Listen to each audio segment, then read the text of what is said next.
Welcome to the Coaches Show. I'm Darrin Joins, Williamson County Schools Athletic Director, and I'm excited because for the second week in a row, I get to be around some state champions.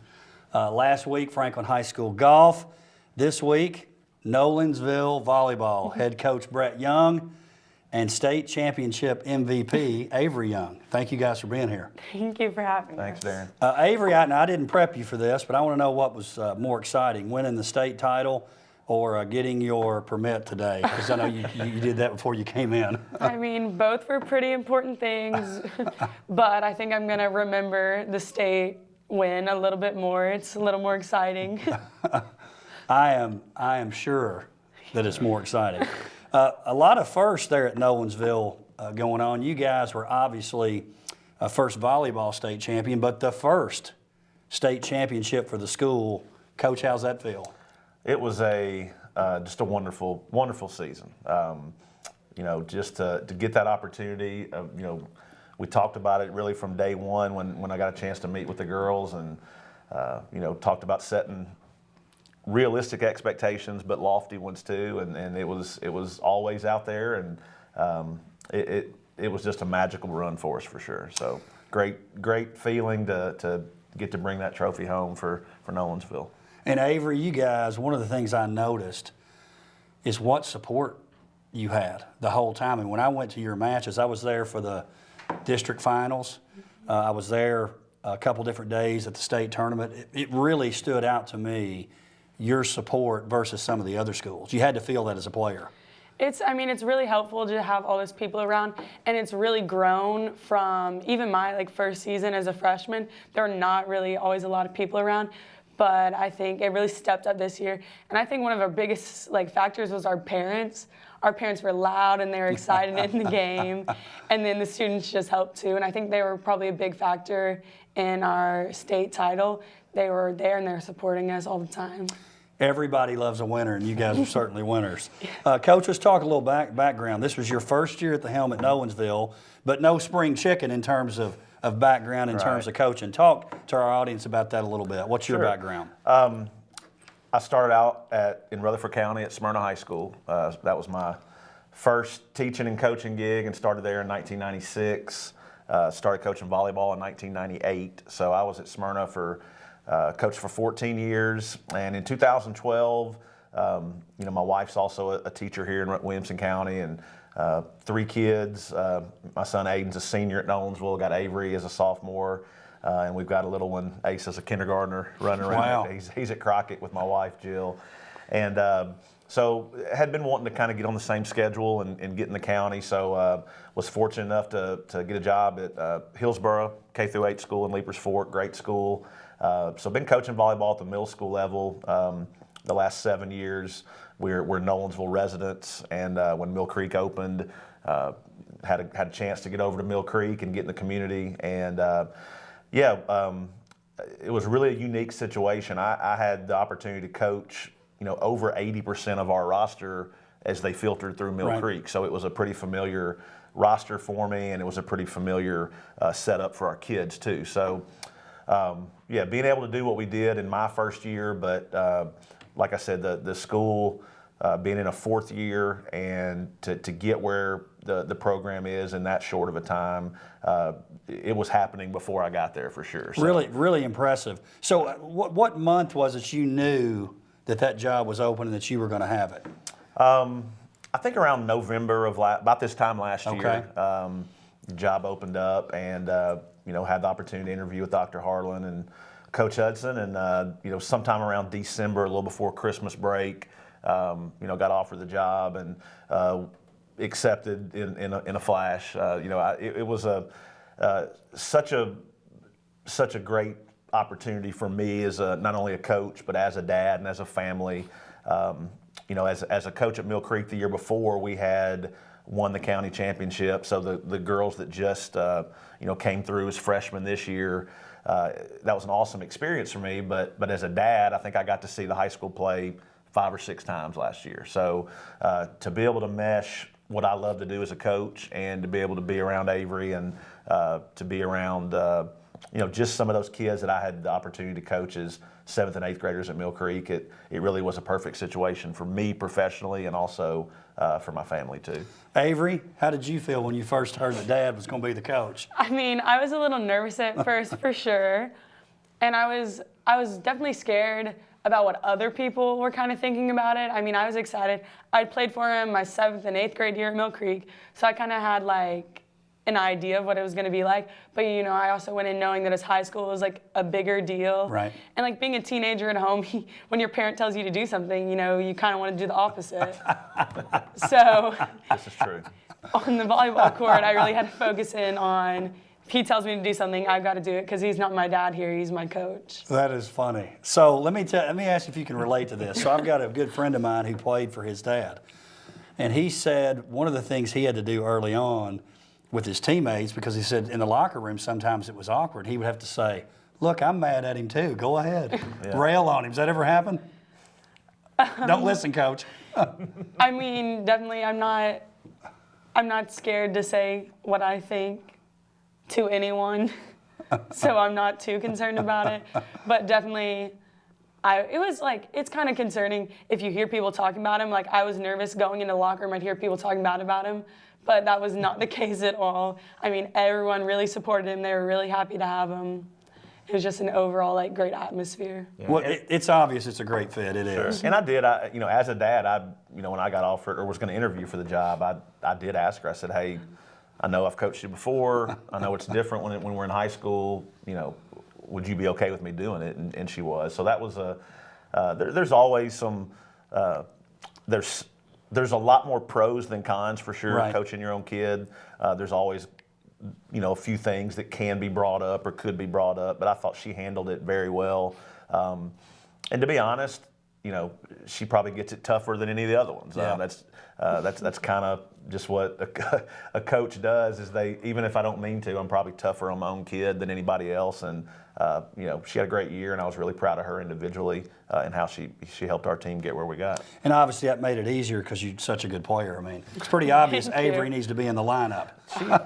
Yeah, it wasn't too hard to find her a spot out there, but again, it definitely helps when I think people can look out and recognize that this is a kid that is deserving of where she is and deserving of where she plays. And again, I was really proud of her both as a coach and a dad for sure. Let's talk about that journey to the state championship. And let's back up a year, actually. You come up a little short last year, but you had a lot of talent coming back. Avery, I want you to answer this. Was it, you're and your teammates, was it your mindset going in that this could happen? Or did you think that far ahead? What were your thoughts after last year's sectional appearance?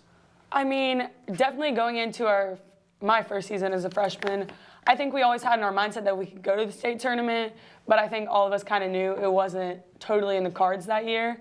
But going into this season, it was from the start, from the base. He said the first meeting he came to us, he said, "I want to go to the state tournament. I want to win it." And I think we all had a new sense of confidence, really thinking that we had a chance. And there's always a thought that next year we're gonna have the best chance of our lives, but we decided to just make use of this year and do all we could, and it obviously worked out for us. So, Coach, realistically, I mean, you look at your team and it's hard to believe no seniors. Did you think that you might be 1 year away, or were you thinking, because you said it in the meeting, let's do it this year, let's don't worry about next year? Yeah, I think it's easy to say if you're looking ahead and trying to, and we as coaches, this, we can't sometimes enjoy the season we're in because we're always planning for the season that's ahead. But, I truly believed we lost 3 really good seniors last year, 2 that are playing, big-time college volleyball, and Alyssa Coates and London Kaufman. And I still knew that the group we had coming back this year was talented enough and committed enough to get to where we got to this year. And I sold that to them that first meeting, that if your goal is anything less than competing for a state championship, you're not setting it high enough. And they took that and ran with it, and sure, it sets us up great for next year. And I was proud of them for just maybe doing it a year before anybody thought we were supposed to. Well, it's great. It really was an impressive run. Now, something I was told, to make sure I'm right on this, that you lost your first district set in the district championship game. Is that correct, Coach? Yeah, Lawrence County took a set from us. I couldn't believe that was the first set you had lost. It was, and it was actually the first one. The 2018 squad went through the entire regular season, Wow. the whole district tournament. And I think I told them something right after that set that it wasn't that I was glad that we lost, but I wanted them to realize that that's probably not realistic, and it's not something you have to really carry around anymore to think that we're not allowed to lose a set. Right. That's just not something that happens very often. So in some ways, I'm not sure if that wasn't, in hindsight, now that it's happened, a pretty good thing, because then they could just realize, we don't have to win everything 3-0. Sure, that's easier. It gets us out of the gyms quicker. The parents can go home and have dinner quicker. But that's not really realistic to be able to go 2 years and not only drop a match but even drop a set. Yeah. Was an amazing accomplishment. But when it happened against Lawrence County, who was a really good team this year too, I think it almost might have kind of eased some tension a little bit to realize, all right, that part of that streak, we don't have to worry about that. Let's just go play.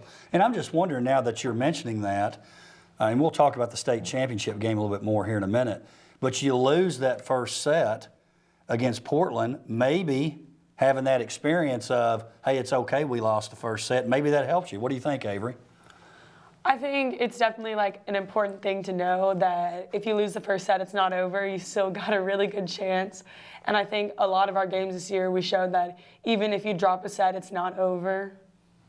Yeah, I mean, I think it's definitely important. So you guys win the region tournament, and then you go into that sectional, like we talked about before. Last year, Camden puts you out, they sweep you. This year, you turn the tables.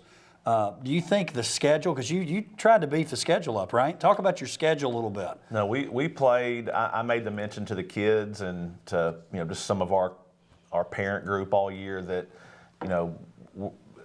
a little bit because of the district we were in, we knew we had to challenge ourselves. And we played Briarcrest, we played Brentwood, we played Ravenwood, played Franklin, played Siegel, played Stewart's Creek, played in 3 really tough weekend tournaments where we saw, some of the best teams in the state. And so one of the things I always told the kids is when we get to that state tournament, there's not going to be anybody there that we need to be afraid of, because we've played the best that this state has to offer.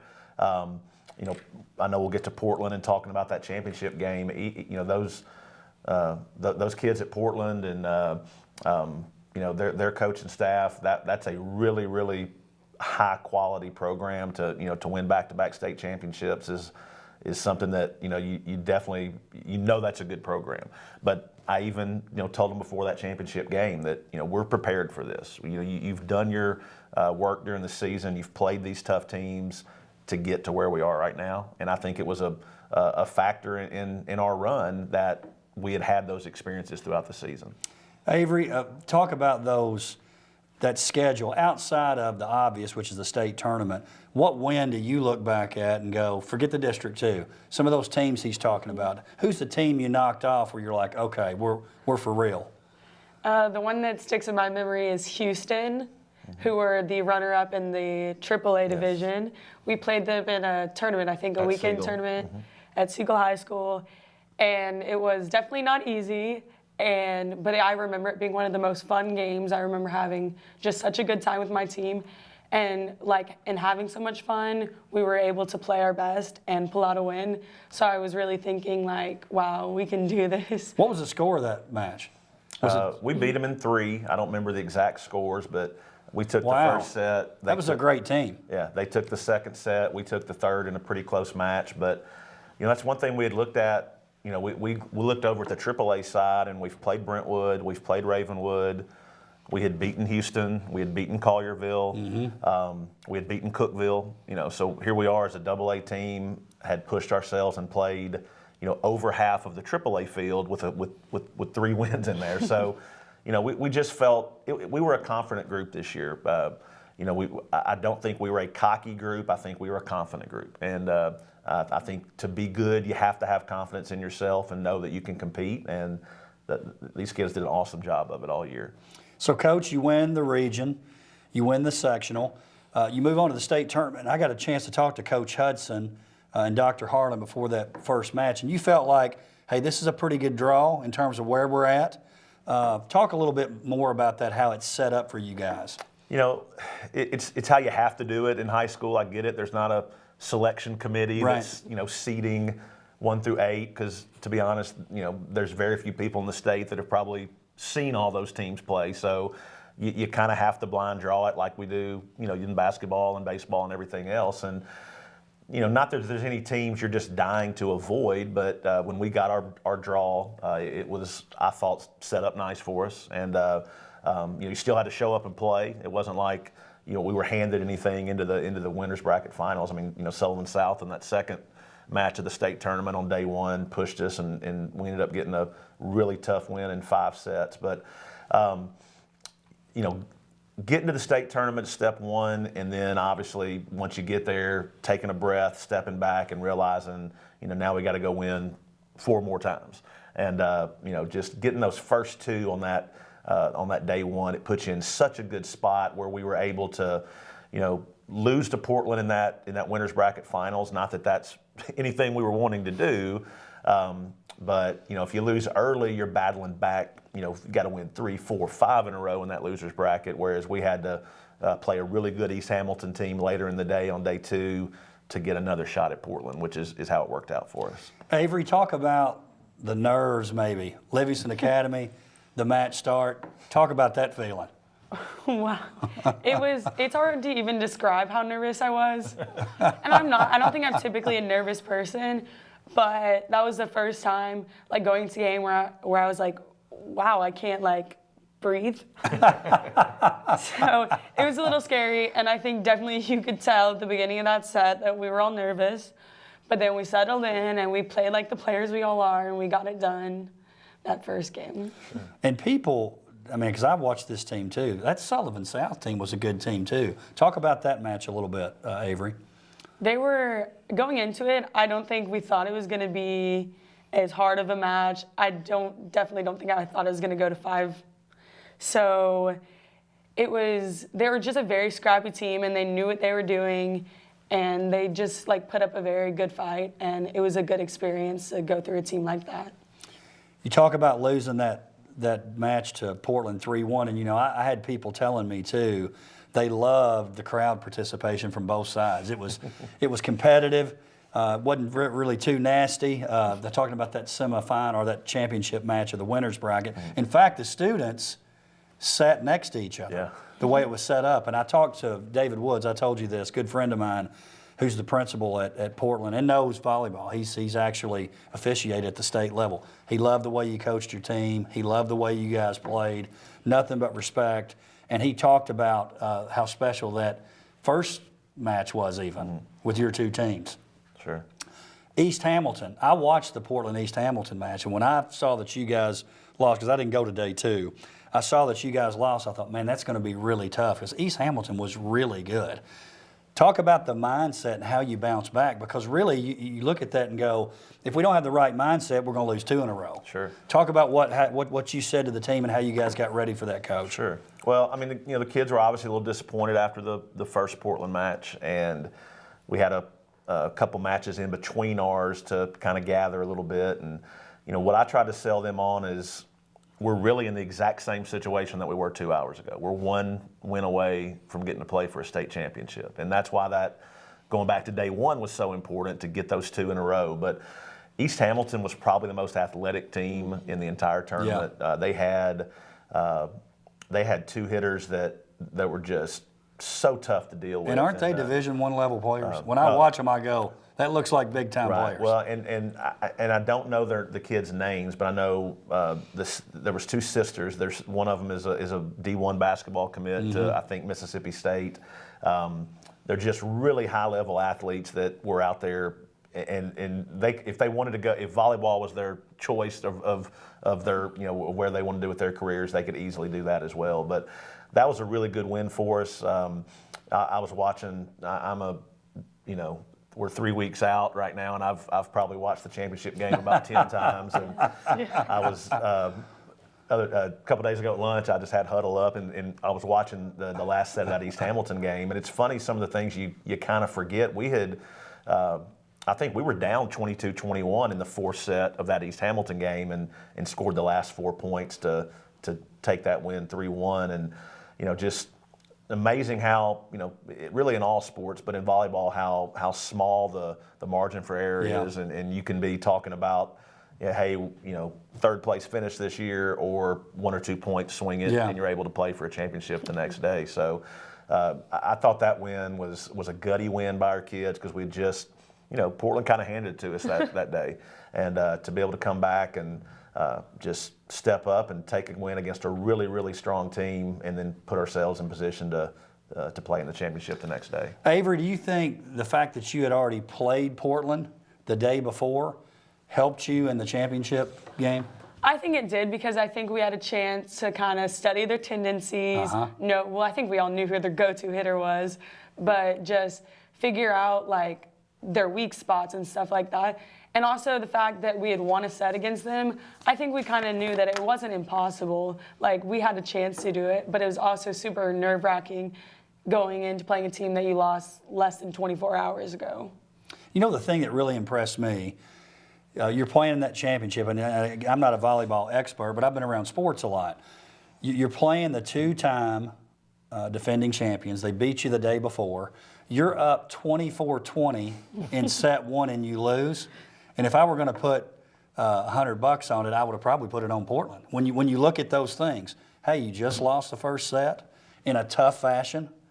They'd beaten you the day before. They've won 2 in a row. I was super impressed at how you bounced back. What was that like between set 1 and 2, Coach? I probably had about a 15-second window from that first set ending, grabbing my lineup sheet, sitting down. I think I'm even embarrassing on camera, kind of banging my clipboard a little bit, because we let that first set get away. When you're up 24-20, you need to close that first set out, and a lot of times that can be such a momentum-driven set. But in that next couple seconds, when I'm filling the lineup out before I go talk to the girls, I had a little bit of a calm come over me, just saying, I think we're better than this team.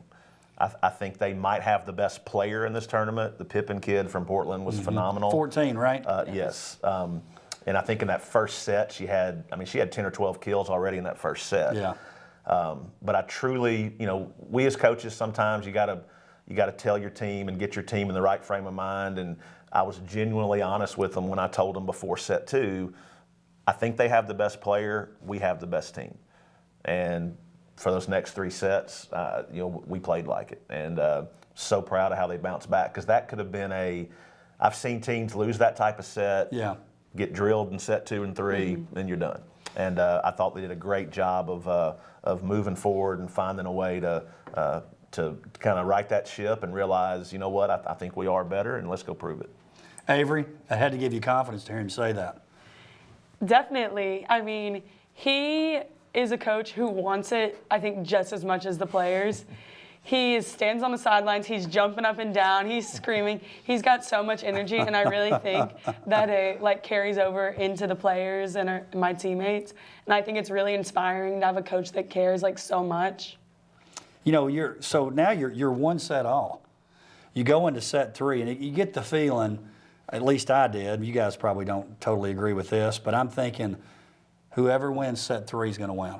That's the way it seemed to me. You guys win a tough third set, 25-23. And then I may be totally wrong about this, what I thought I saw happen was Portland going, okay, number one, we know this is a legit opponent. They knew you were, but now they're looking and going, maybe they are better than us. And I also had this feeling that maybe they hadn't pictured being behind 2 sets to 1, and then you just dominate the 4th set. Did that shock you that it was that dominant? I've seen it enough in this sport to see how momentum can really drive it. And when we won that 3rd set, and came out, I think we got up even 8-1, but at about 4-1, they started making a few mistakes they had not been making. I knew we were playing well. We were playing with confidence, and I didn't really allow myself to, to really let it start soaking in until maybe around 20. We were up 20-7, I think, and I think I turned around and looked at my 2 assistants, and Joy Ueno and Jennifer Childs, by the way, who are awesome. And I don't know if I even said anything or just kind of had a big grin and was basically saying we're about to win the state championship. How did you feel, Avery? What point did you know, I think we've got this thing? I don't think I let myself admit it out loud. I definitely did not say it out loud because I'm very superstitious. But around the point when we had like 15 points, I was really confident. I was really excited.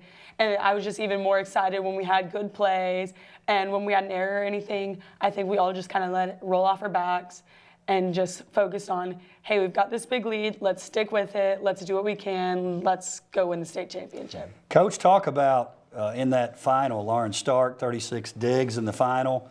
Maggie Rickert, 18 kills. Jasmine Jenkins, 12 kills. Total team effort like you talked about. No. Portland, you looked at those one and maybe, I don't know her name, but number 30 on their team also. Crutchfield, I know. That they stood out, but your team seems so complete maybe compared to them. We're blessed to have a team full of good players. And, Lauren Starkey's our libero. She is amazing. She had a great tournament. Mamie Guthrie on the back row with her is also just a phenomenal defensive player. You talk about Maggie Rickert, a freshman to step in and have 18 kills in the state championship, and Caroline Johnston's a freshman who's our other setter. Jasmine Jenkins had a great game in the middle. She really about halfway through the season stepped it up and just became another really dominant hitting force for us. And Cayman Ladd, great job. Now that I've named some of them, you're going to have to let me name them. Charlie Fulton on the outside opposite Avery did great. Who else we got? Maddie Donahue served so well in the tournament. And Avery Patton, a junior setter for us who's really a heart and soul member of our team that just did a great job of being a great leader and a great setter for us as well. So, and our bench kids, I couldn't be more proud of the group of kids that we had. And Coach, thanks for correcting me. If you're watching, Lauren, Starkey, not Stark. Talk about the off season, Avery. Obviously, I know you guys have played volleyball. I got a feeling you're playing some club volleyball, right? Yes, sir. Talk about that a little bit. I am a year-round volleyball player. I don't really have much time off, so that's not my favorite thing. I would like to have a little more time off, but it's something that I'm so passionate about. Just the sport, I love it so much. So I'm glad that I always get to be involved with it, even though I don't have much free time to do whatever I would like or, all my homework. But I am definitely very grateful to have that experience to be able to play all year round. And I think it's very helpful in the long run for my future career. I'm hoping I would love to play volleyball in college. So I think it's a very key factor to keep rolling with the school ball and throwing in that club ball when I'm in the off season. Now, I'm not an expert, but I got a feeling you have a chance to play at the next level. I'm gonna go out on a limb and say you got a chance. We're so proud of you here in WCS. Appreciate you guys being with us. Thanks for having us. State championship, no one can ever take it away from you. What a special moment for you guys and for your school. Thanks, Darrin. Thank you guys again for being here. Thank you. We'll see you next time on the Coaches Show.